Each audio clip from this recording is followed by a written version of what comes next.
Puji Tuhan. Shalom Bapak Ibu Saudara yang dikasihi Tuhan. Kita akan menyiapkan hati kita untuk dibentuk oleh kebenaran firman Tuhan. Mari bersama kita pujikan dengan apa akan ku balas.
Kami bersyukur Tuhan buat kesempatan yang indah yang Tuhan berikan.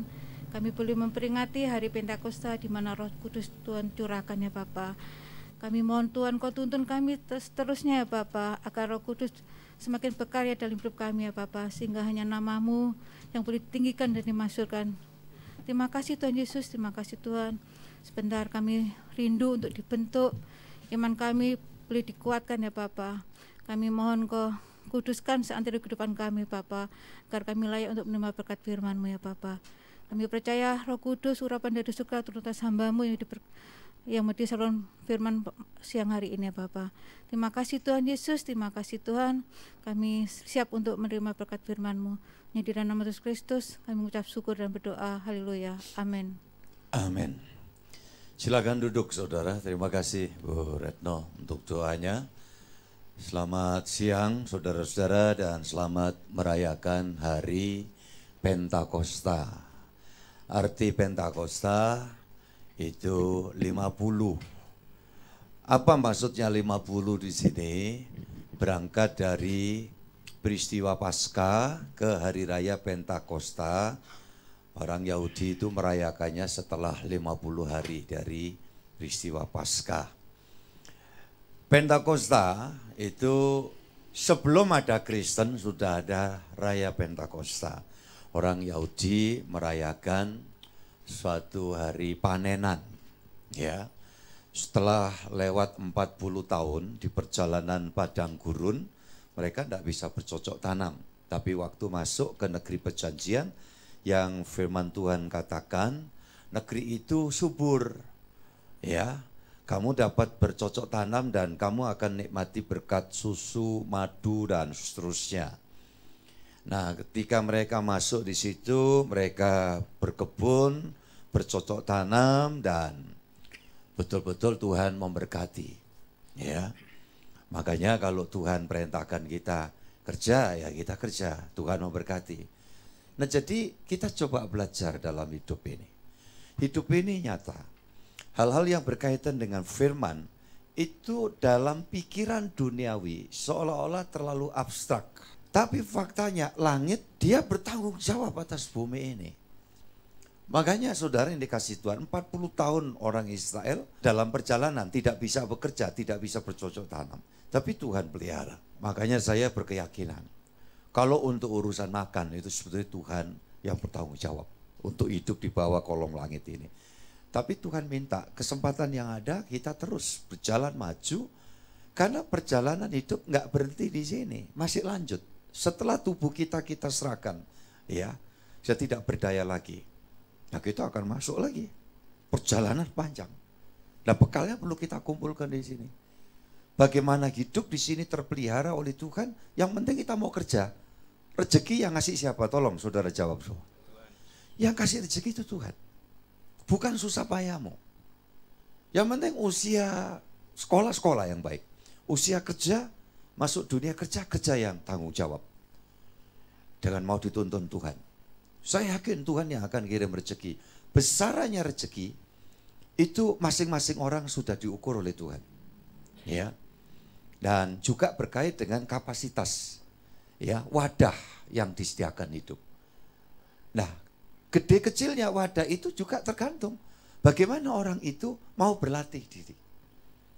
Jadi berangkat dari biasa gitu, kemudian kok bisa memiliki jenjang hidup yang sedemikian rupa? Ya bisa jadi. Berangkat dari mana? Dari cara berpikir. Saudaraku yang dikasih Tuhan, mau berjuang, mau berkarya, dia punya kapasitas yang apalagi disertai Tuhan, ya saudaraku bisa saja. Tapi bukan itu intinya. Intinya adalah hidup manusia dipelihara sama Tuhan. Ya, setuju saudara dipelihara sama Tuhan semua? Ya, lebih-lebih yang muda-muda saya minta jangan takut susah. Makanya kalau sekolah menghadapi pergumulan, kuliah menghadapi pergumulan, ya, masuk dunia kerja masih menghadapi tantangan, jangan takut. Ada Tuhan yang selalu siap sedia menyertai setiap kita. Amin. Perubahan nasib masa depan tuh ada. Benar-benar ada, ya. Kalau mau ngomong gitu saya ngalami kok. Saya berangkat dari keadaan sudah porak-poranda, tapi ya kasih Yesus itu luar biasa. Saya ketemu dengan beberapa orang yang saya ini yatim piatu Pak, dibesarkan di panti asuhan. Tapi kemurahan Tuhan, wah kalau saya sudah dengar kayak gitu. Beberapa orang yang saya temui seperti itu. Dan bisa gitu loh. Nah, jadi kalau untuk urusan ini sudahlah itu Tuhan ya. Tuhan ingin kita semua betul-betul mengalami kuasanya di dalam hubungan dengan Tuhan. Sekali lagi, Pentakosta itu buat orang Israel Yahudi itu adalah perayaan panenan. Kemudian di dalam peringatan Pentakosta Yahudi bersamaan dengan itu 2000 tahun lalu tiba-tiba Roh Kudus turun. Seperti yang dijanjikan oleh Tuhan. Nah, ayatnya di dalam Kisah Rasul pasal 2. Yuk kita buka sama-sama. Dan kita akan membacanya secara bergantian dengan saya. Ayat 1 saya akan baca. Ayat 2 nanti Pak Juli Rarjo bareng dengan semua saudara. Termasuk ada beberapa orang yang di online kalau memang silakan ya baca. Ayat 1 pasal 2. Pentakosta. Ketika tiba hari Pentakosta, semua orang percaya berkumpul di situ, di satu tempat. 2, silakan.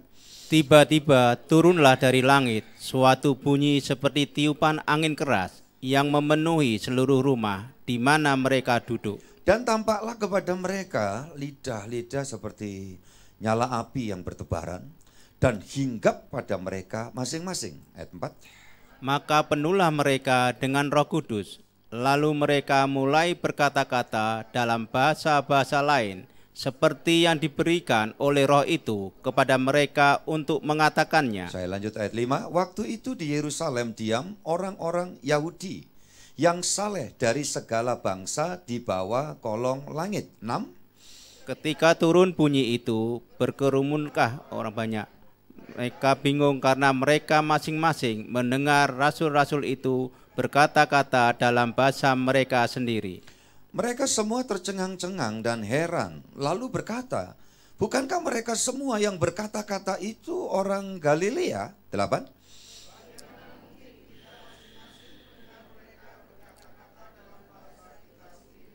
Yaitu bahasa yang kita pakai di negeri asal kita. Kita orang Partia, Media, Elam, penduduk Mesopotamia, Yudea dan Kapodekia, Pontus dan Asia. 10. Frigia dan Pamfilia, Mesir dan daerah-daerah Libya yang berdekatan dengan Kirene, pendatang-pendatang dari Roma. 11. Baik orang Yahudi maupun penganut agama Yahudi, orang Kreta dan orang Arab, kita mendengar mereka berkata-kata dalam bahasa kita sendiri tentang perbuatan-perbuatan besar yang dilakukan Allah. Ayo ulang ayat 11 bersama, 1, 2, 3. Baik orang Yahudi maupun penganut agama Yahudi, orang Kreta dan orang Arab, kita mendengar mereka berkata-kata dalam bahasa kita sendiri tentang perbuatan-perbuatan besar yang dilakukan Allah. Semua katakan Amin. amin. Tuhan berkati, terima kasih, silakan duduk kembali. Jadi hari raya Pentakosta itu waktu itu menjadi satu momentum penting ya buat orang Yahudi dan pemeluk agama Yahudi. Jadi agama Yahudi itu dimungkinkan ada orang-orang spesial yang bisa bergabung dengan mengikuti syarat-syarat. Dari bangsa mana aja? Yang tadi disebutkan. Ya. Sehingga saat hari bersejarah mereka berziarah. Tahu ya, bersejarah dan mereka apa? Berziarah. Di mana? Yerusalem. Kapan? Waktu hari raya Pentakosta. Itu hari raya Pentakosta yang keberapa Pak? Ya mungkin sudah 1000 sekian tahun lamanya ya kan? Itu Israel sudah menempati Yerusalem itu menjadi kota yang spesial waktu itu. Dan ngumpul orang-orang dari berbagai negara, tadi sudah disebutkan lah di situ. Ada orang Kreta, ada orang Kapodekia, ini berarti dari mana? Dari Turki. Iya kan? Kemudian disebut orang Arab, itu tetangga. Di Pentakosta itu tiba-tiba Roh Kudus yang dijanjikan oleh salah satunya Nabi Yoel di Perjanjian Lama, nanti Roh Kudus akan turun dan memenuhi baik laki-laki dan perempuan, itu Yoel pasal 2. Kemudian berjalan waktu 1000 tahun lebih sampai Tuhan Yesus sendiri juga bernubuat. Sebelum dia naik ke surga. Nantikan janji Bapa. Ya, kita semua tahu itu kan. Di dalam Kisah Rasul pasal 1 ayat berapa? 8. Nantikan janji Bapa. Ya, sebab apabila Roh Kudus turun atas kamu, kamu akan menjadi, ada yang masih ingat? Saksiku. 1 di mana? Yang pertama Yerusalem, Yudea, kemudian apa? Samaria, dan ini global saudaraku. Sampai ke ujung nubuat Tuhan Yesus sudah jangkauannya itu global. Membumi.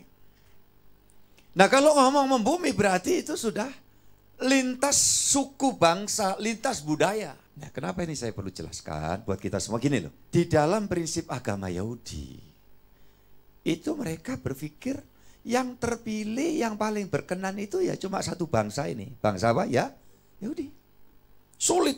Jadi ada orang bangsa lain ingin masuk di dalam bangsa Yahudi, dia harus persiapan. Wah, syarat-syaratnya rumit sekali. Dan bahkan ada pemikiran umum, prinsip Perjanjian Lama itu menganggap bangsa-bangsa lain itu tidak masuk itu kan. Tapi kan Allah tidak begitu. Allah mengasihi. Karena demikian besar kasih Allah akan apa? Dunia ini.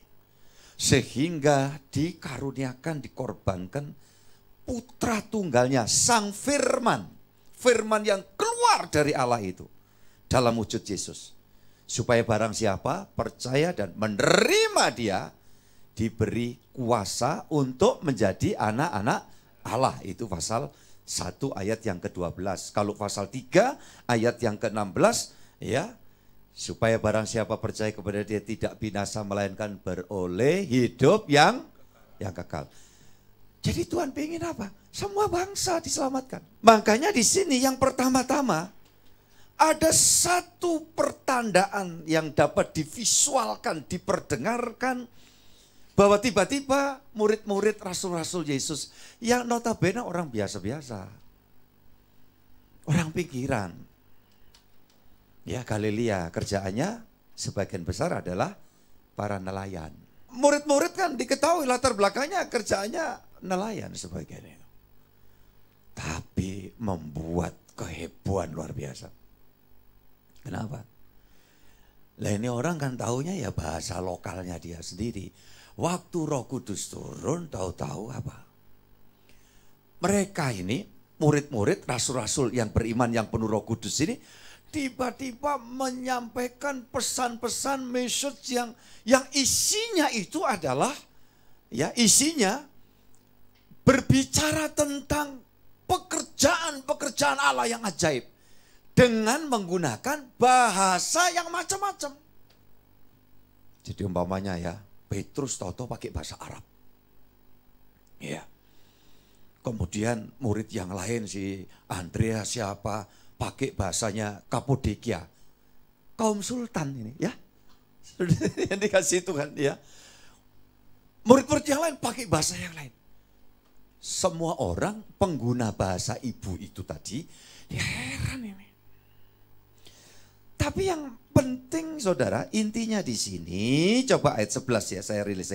Baik orang Yahudi maupun penganut agama Yahudi, orang Kreta dan orang Arab, kita mendengar mereka rasul-rasul berkata-kata dalam bahasa kita sendiri tentang perbuatan-perbuatan besar yang dilakukan Allah. Pertanyaannya, tolong sudah perhatikan ini. Orang yang berbicara tentang perbuatan-perbuatan besar yang dilakukan oleh Allah ini, kira-kira orang yang bersyukur atau orang yang sedang menggerutu?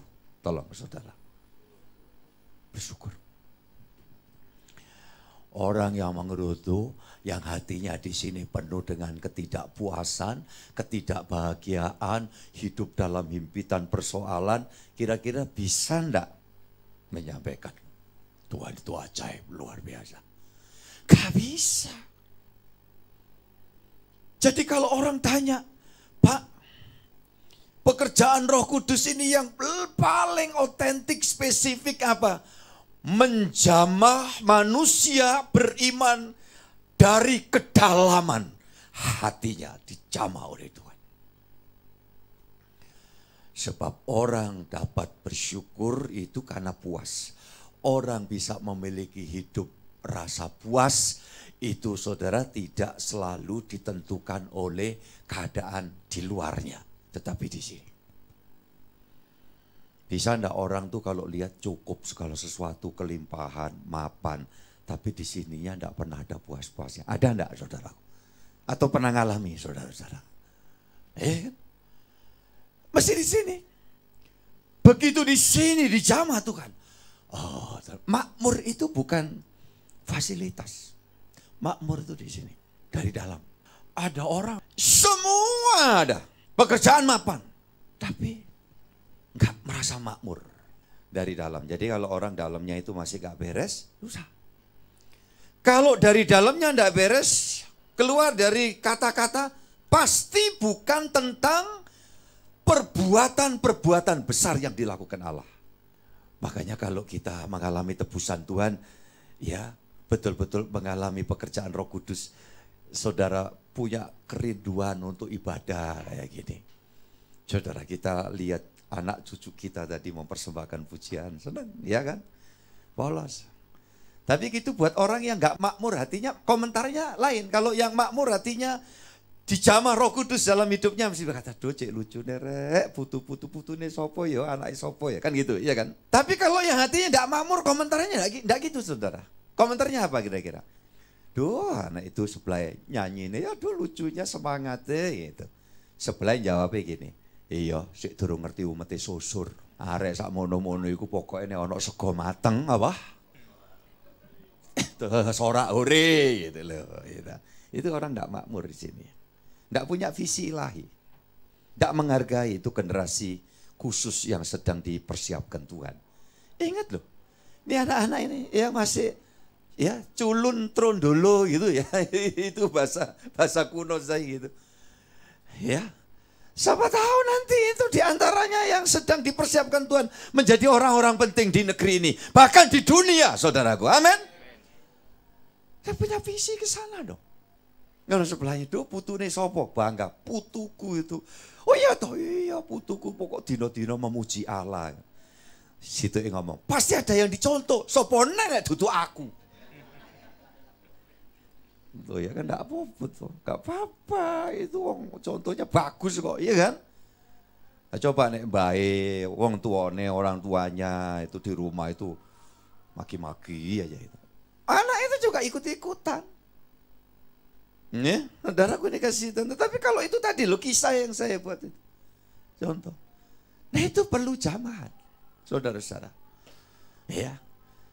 Kalau enggak di sini penuh dengan ya, istilahnya apa ya? Sakit hati, kecewa. Pokok sakitnya di mana katanya? Sakitnya di sini. Layak gampang jantungan. Oh saya bilang kalau Pak saya itu ngalami Pak, dokter meriksa ada gangguan jantung Pak.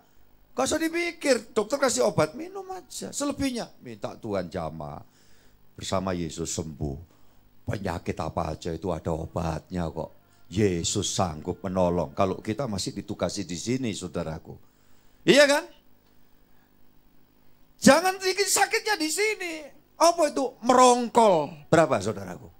28. Itu bahasa-bahasa harian kan gitu, saudaraku. Nah, kenapa? Kok di Pentakosta itu dijamah bahasa yang divisualkan ini, diperdengarkan ini. Karena saudara ingat, peristiwa Menara Babel. Ayo, siapa yang ingat Menara Babel? Ada apa yang terjadi? Tolong angkat tangan.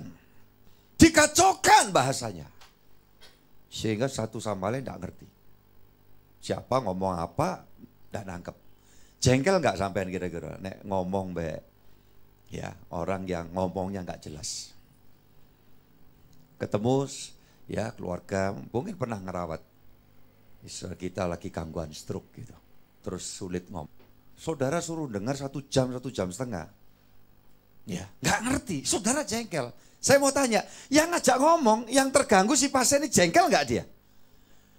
Pikirnya apa sama? Tak jak ngomong, ket mau sampai doer aku. Gak ngerti-ngerti. Kenapa? Orang yang stroke itu mesti emosinya begitu. Betul enggak? Saudara pernah tahu?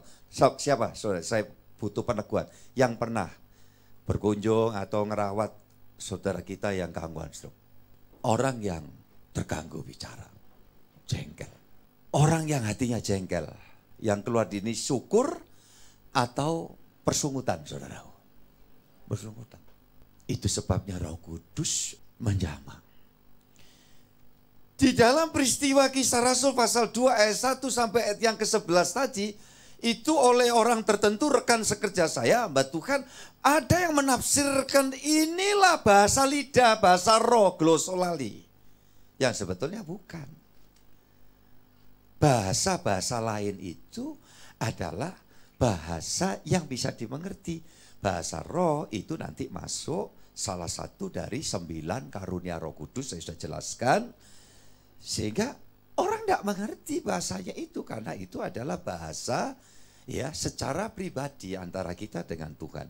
Kalau kita sedang menyampaikan itu di dalam Korintus harus ada yang mengartikan. Ada yang mengartikan.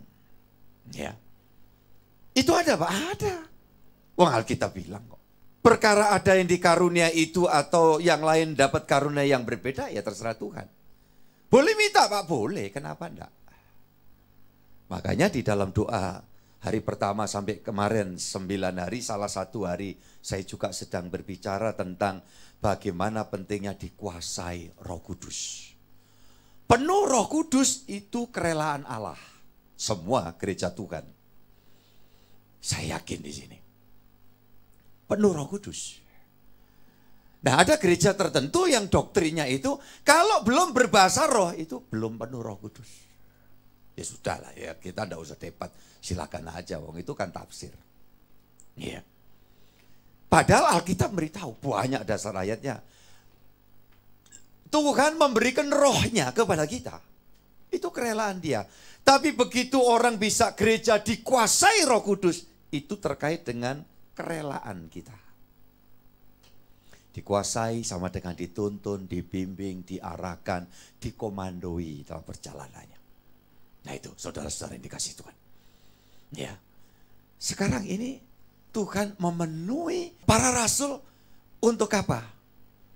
Mengalami satu perubahan. Hati orang berdosa, mulut orang berdosa, itu sulit untuk berbicara tentang kebaikan Allah. Ya. Satu contoh, coba kita buka di dalam Mazmur pasal 106 ayat 7. Nenek moyang kami di Mesir tidak mengerti perbuatan-perbuatanmu yang ajaib, tidak ingat besarnya kasih setiamu, tetapi mereka memberontak terhadap yang maha tinggi di tepi laut Teberau. Nah ini loh, orang tuh kalau diperbudak kayak waktu itu Israel ada di Mesir. Dikatakan di situ nenek moyang kami di Mesir tidak mengerti apa, saudaraku? Perbuatan yang ajaib. Tidak bisa ngerti itu. Kenapa? Karena diperbudak, dikungkung sedemikian rupa. Tidak ingat besarnya kasih setiamu, tapi mereka justru memberontak. Nah, selagi orang itu masih dikuasai Mesir duniawi, sekalipun Kristen sejak lahir, tapi dalam perjalanannya sulit dia dapat berkata-kata tentang pekerjaan-pekerjaan Tuhan yang ajaib, yang besar itu. Kalau sulit untuk mengatakan itu, sulit juga mengalami pertolongan dan perkara-perkara besar yang Allah sebetulnya sediakan.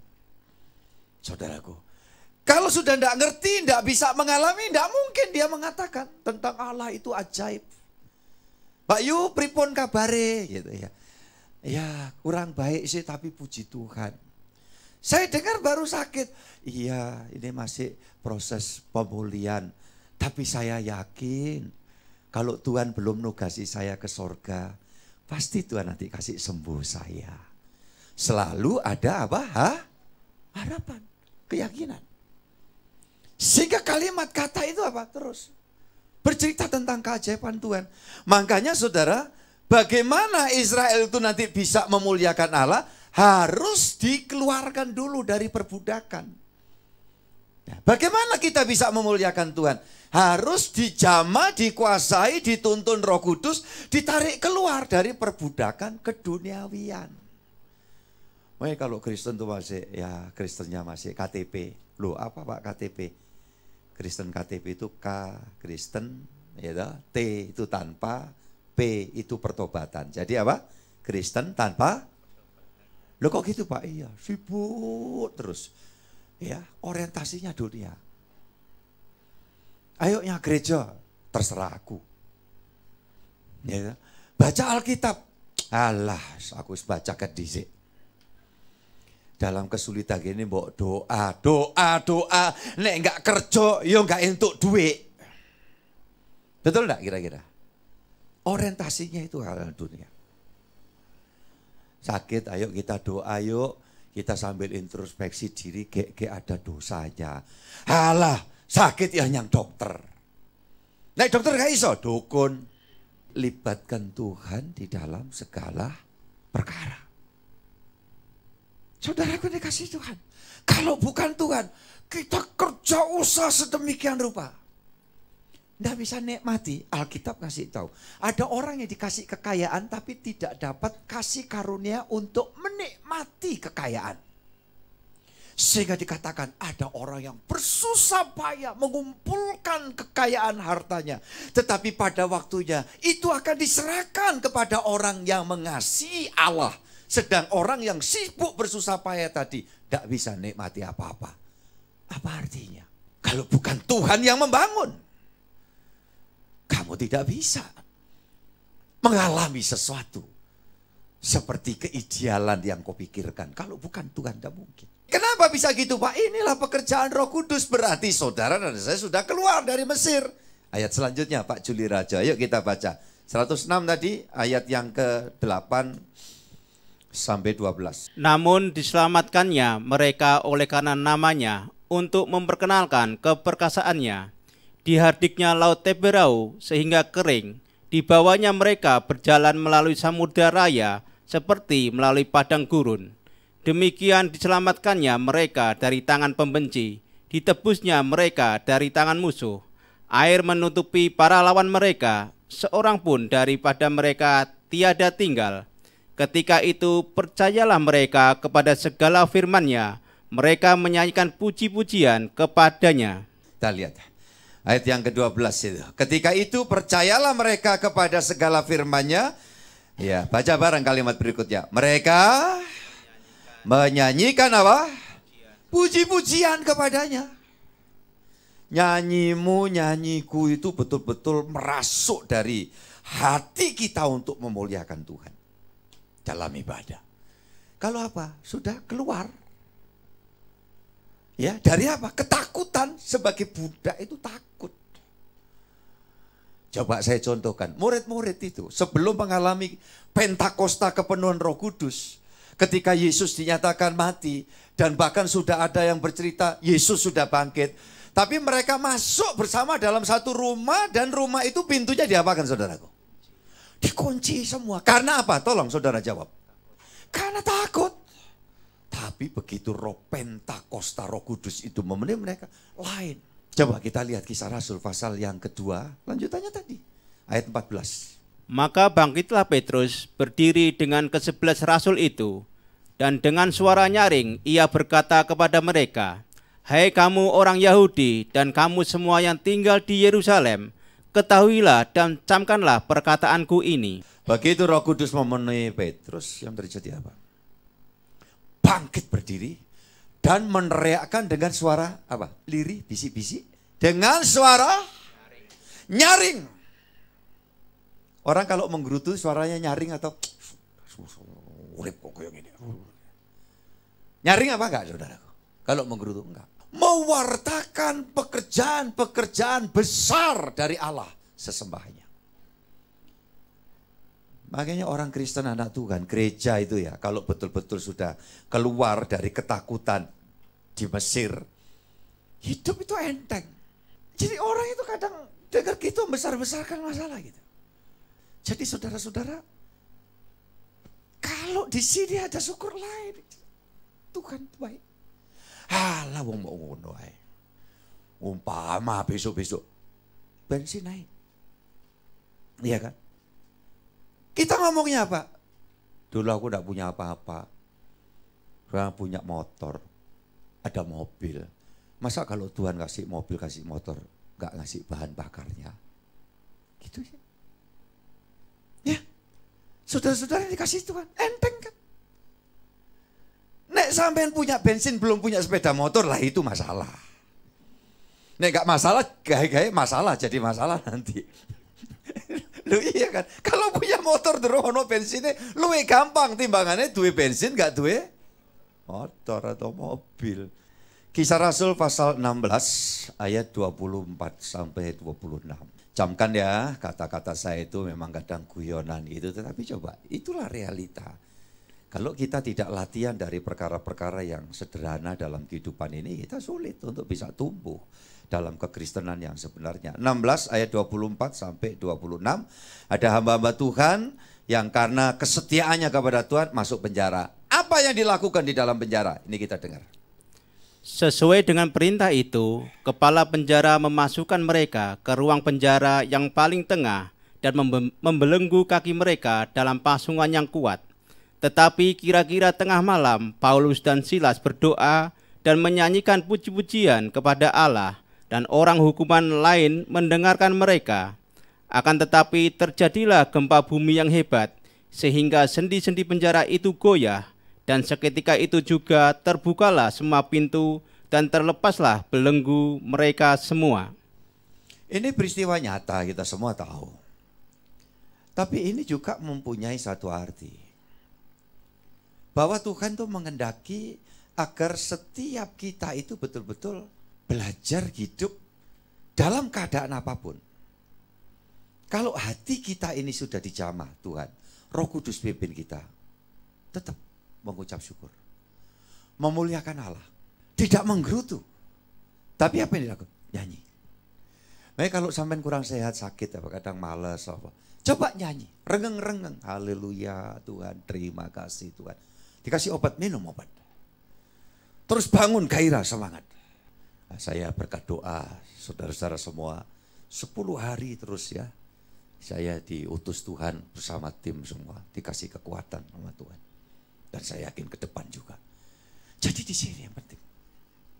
Ya, Tuhan tidak ingin kita dikondisikan oleh keadaan. Justru sebaliknya.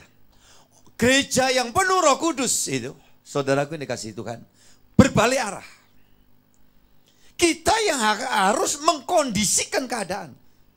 Saya kemarin dulu pakai ilustrasi.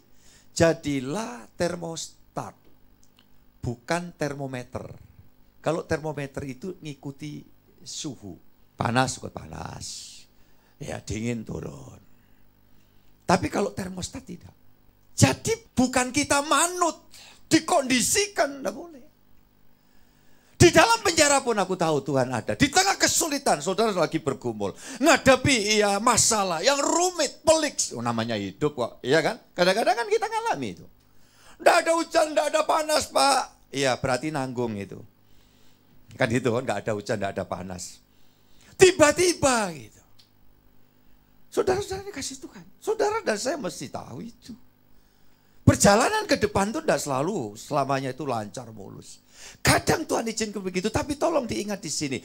Roh Kudus tidak ingin kita dikondisikan oleh keadaan.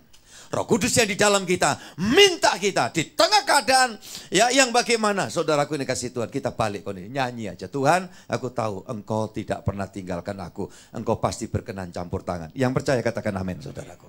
Ayat terakhir, Mazmur pasal 145.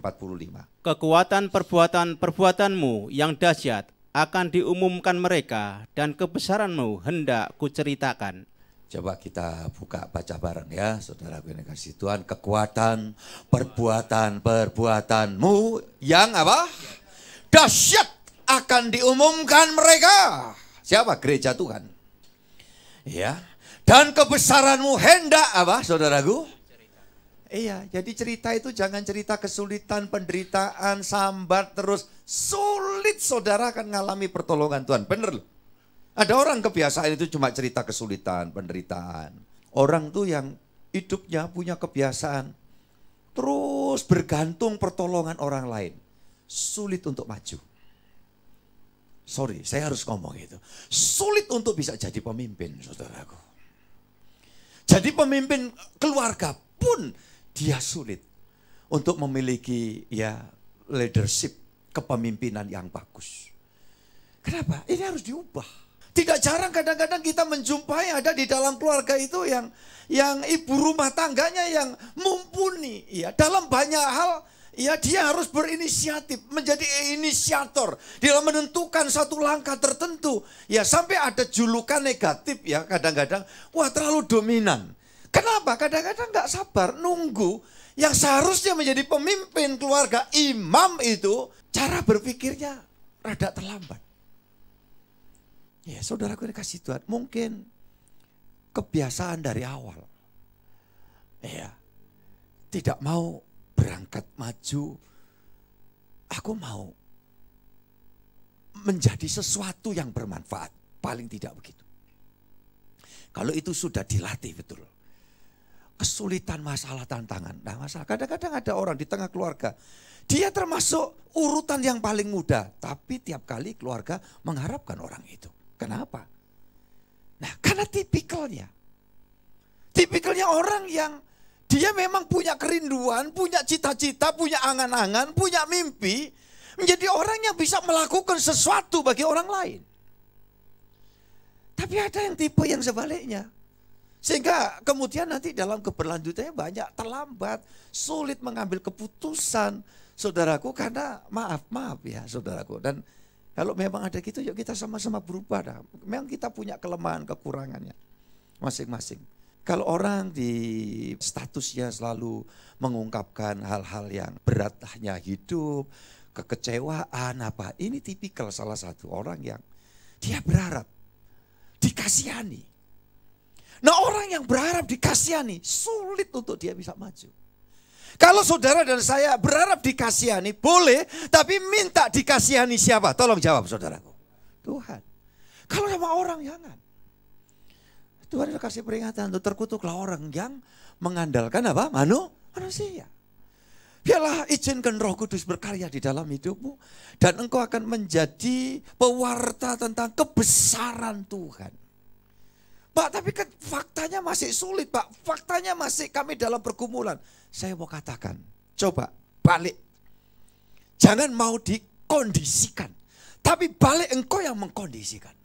Aku memang masih sulit, aku memang masih dalam pergumulan, aku masih dalam perjuangan. Bahkan aku masih sedang menghadapi ya masalah. Ya boleh dibilang complicated begitu dah. Tapi aku tahu Tuhan, Engkau tidak tinggal diam, Engkau tidak tidur. Pada waktunya kalau gerejamu ini berseru kepadamu, pasti Engkau akan campur tangan dan menolong. Yang percaya katakan amin. Tuhan berkati kita semuanya. Cukup sudah Pak Juli, terima kasih. Satu pujian diangkat bersama-sama. Saya mau ikut Yesus. Saya mau ikut Yesus. Saya mau ikut Yesus sampai selama-lamanya. Saya mau ikut Yesus. Saya mau ikut Yesus. Saya mau ikut Yesus sampai selama-lamanya, meskipun saya susah, meskipun saya susah. Kita berdiri sama-sama. Semua rekan pelayan perjamuan kudus, dengan mengambil tempat, layakkan dan kuduskan kami para hamba-Mu Tuhan. Kami yakin percaya perjamuan kudus sosial dan anggur dikuduskan dan diberkati dalam persekutuan dengan kuasa tubuh Tuhan yang dipecah-pecahkan, dipersekutukan dengan kuasa darah Tuhan Yesus yang tercurah. Terima kasih Allah.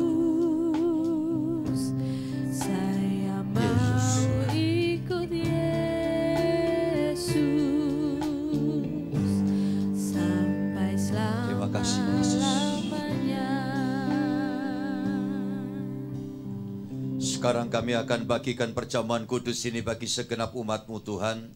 Kami yakin Kau telah melayakkan kami para hamba-Mu, pelayan-Mu yang akan mengantarkan tubuh dan darah Tuhan. Dan kami yakin pula Tuhan pasti memberkati di hari raya Pentakosta ini kepada seluruh jemaat yang akan makan dan minum perjamuan sebagaimana sabda Tuhan. Siapa saja yang akan makan dan minum tubuh dan darahku, kamu peroleh hidup yang kekal. Tiap kali kamu makan dan minum persekutuan perjamuan kudus ini, kamu sedang mengingat akan semua penderitaan yang kulakukan demi kamu semua. Terima kasih Tuhan, kami akan bagikan ini di dalam nama Tuhan Yesus Kristus. Haleluya. Amin. Jemaat silakan duduk.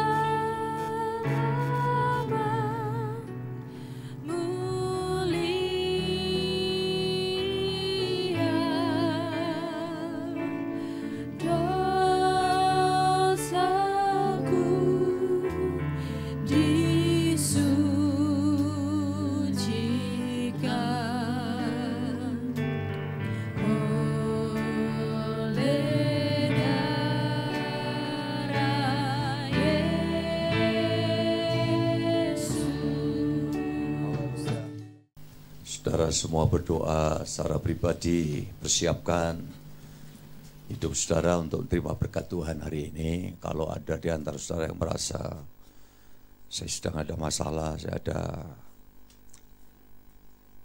kekeliruan, minta ampun sama Tuhan. Yesus hadir di tengah-tengah kita di Pentakosta ini,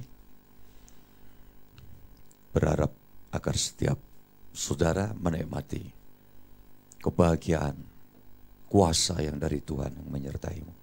Engkau melayakkan dan memberkati setiap kami dalam persekutuan dengan tubuh dan darah-Mu pada saat ini.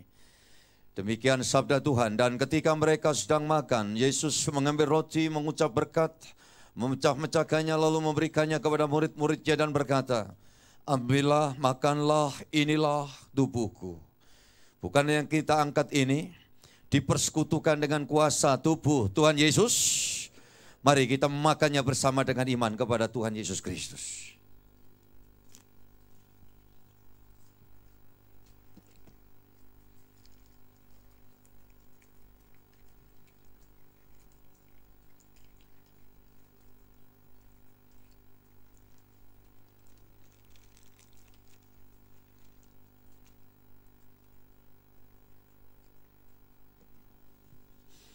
Haleluya, puji Tuhan, puji Tuhan, puji Tuhan.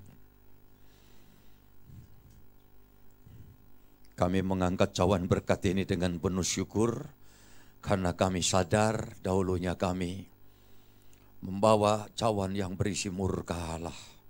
Tapi syukur Tuhan Yesus Engkau telah meminumnya. Olehnya kami mengangkat cawan berkat ini dengan penuh ucapan syukur. Sesudah itu yang mengambil cawan mengucap syukur lalu memberikannya kepada mereka dan berkata, minumlah kamu semua dari cawan ini, sebab inilah darahku, darah perjanjian yang ditumpahkan bagi banyak orang untuk pengampunan dosa. Bukankah cawan berkat yang kita angkat ini dipersekutukan dengan kuasa darah Tuhan Yesus? Haleluya, kita minum bersama dengan iman kepada Tuhan Yesus Kristus.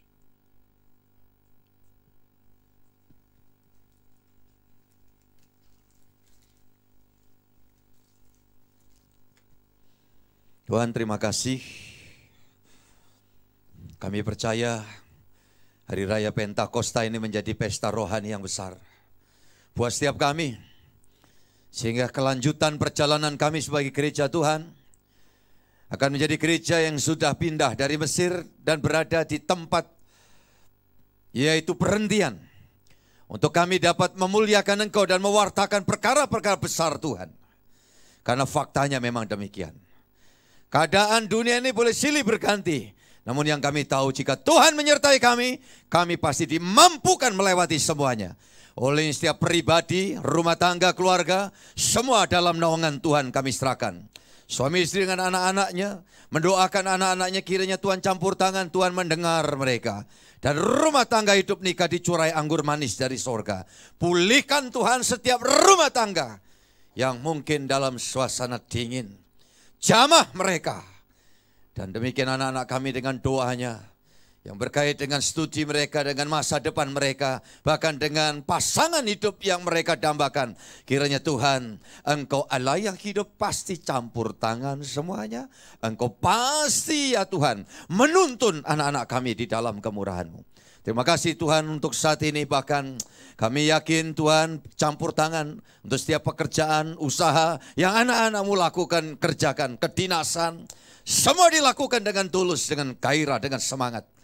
Terima kasih Tuhan Yesus. Persembahan jemaat Tuhan, Engkau ingat terus sampai ke dalam kekekalan surgawi. Itulah keyakinan kami.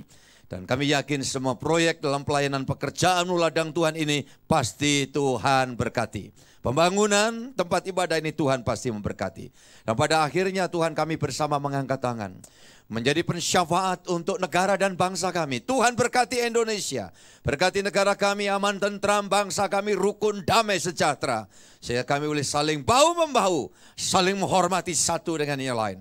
Semua kota tempat di mana umat-Mu berada, di sana penuh dengan berkat dan damai sejahtera. Pada akhirnya segala hormat, puji, kemuliaan kami naikkan kepada-Mu sekarang sampai selamanya. Dan kami yakin kasih Yesus, persekutuan Roh Kudus melingkupi kami dari hari ini sampai Maranatha. Sampai Yesus datang yang kedua kali, hendak menjemput dan mengantar kami pulang ke Firdaus surgawi. Atas nama Bapa, Putra, dan Roh Kudus, Allah yang Esa, yang kami kenal sembah dalam Tuhan Yesus Kristus. Bapa, terima kasih. Bapa, terima. Tuhan memberkati semua pelayan perjamuan dan semua pelayan-pelayan Tuhan. Terima kasih.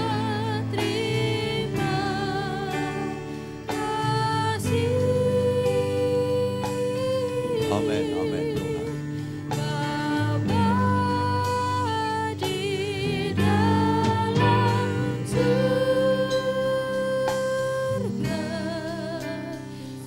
Syukur,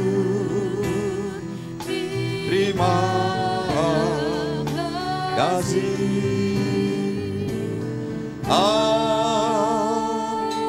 Amin. Amin. Tuhan berkati, silakan duduk. Selamat merayakan hari Pentakosta.